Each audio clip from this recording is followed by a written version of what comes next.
During the late-night meal, Hyunwoo drove home in relatively good spirits. When he stepped out of the elevator onto his floor, it was already 3:30 in the morning. The corridor was so quiet he could hear his own heartbeat. He slipped his key into the lock as softly as possible, intending to sneak into the bedroom and wrap his arms around a sleeping John in a sweet embrace. However, the instant the door swung open, all his plans, along with his exhaustion and anticipation, froze into a block of ice.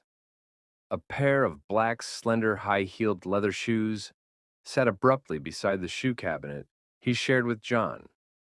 Hyunwoo blinked in disbelief. Before his mind could even process the scene before him, nauseating moans of a man and a woman drifted out from the bedroom. The sounds were thick with desire, punctuated by frantic gasps, reaching Hyunwoo's ears with cruel clarity, like two heavy blows, smashing his remaining sanity to pieces. Still carrying the food in his hands, his face devoid of expression, he walked toward the bedroom door and shoved it open. The two bodies on the bed froze at the sudden intrusion. John was completely naked, pressing down in the most humiliating position on a strange woman beneath him. They turned their heads in panic, their expressions shifting from terror to guilt, and finally settling into sheer, miserable embarrassment. Hyunwoo did not scream. He did not rage. The calm on his face was chilling. Stepping over the scattered clothes by the bed, he walked straight to the desk. He pulled open a drawer and, without haste, gathered his passport, several important contracts, and his company access card. Hyunwoo!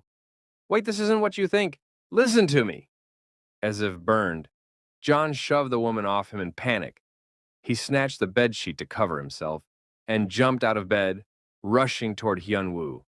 His hand clamped around Hyunwoo's wrist, stopping him from leaving. Let go. Hyunwoo's voice was hoarse, barely recognizable as his own. The restrained pressure in that single command made John freeze for a split second. You can't leave. I just lost my head for a moment.